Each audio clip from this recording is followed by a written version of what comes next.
খেয়াল করেছো আজকের দুনিয়াটা যেন দিন দিন অদ্ভুতভাবে বদলে যাচ্ছে।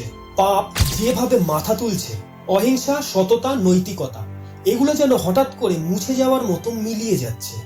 এটা কি শুধু সমাজের পরিবর্তন, নাকি পুরাণে বলা সেই শেষ সংকেতগুলো যা চুপচাপ আমাদের চোখের সামনে ফুটে উঠছে?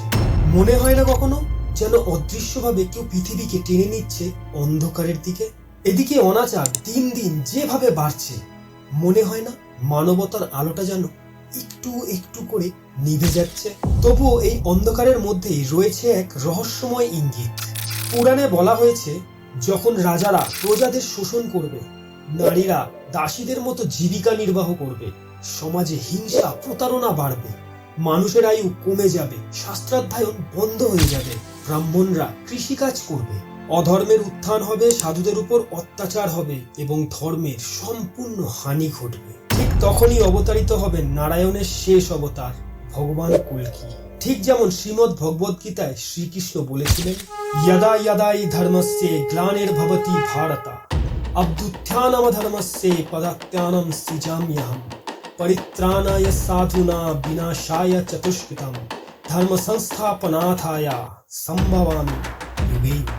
তবে যখন তিনি আবির্ভূত হবেন তখন কিছু প্রাকৃতিক সংকেত দেখা দেবে। চাঁদের নিচে একটি রহস্যময় বিন্দু, যা ভবিষ্যমাল্লিকায় বলা হয়েছে। অশ্বিনী নক্ষত্রে তার জন্ম হবে।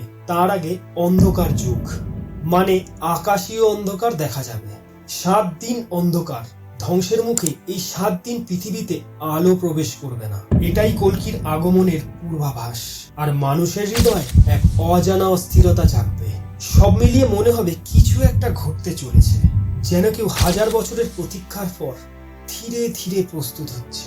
শুধু একটাই প্রশ্ন থেকে যাচ্ছে, আমরা কি সেই মুহূর্তের ঠিক আগেই দাঁড়িয়ে আছি? আপনি কি মনে করেন? কমেন্টে জানাতে ভুলবেন না। তার সাথে সাবস্ক্রাইব করে আমাদের পাশে থাকুন। ফেসবুক থেকে দেখে থাকলে ফলো করে দিন। আবার দেখা হবে পরের ভিডিওতে নতুন কোনো গল্পের সাথে।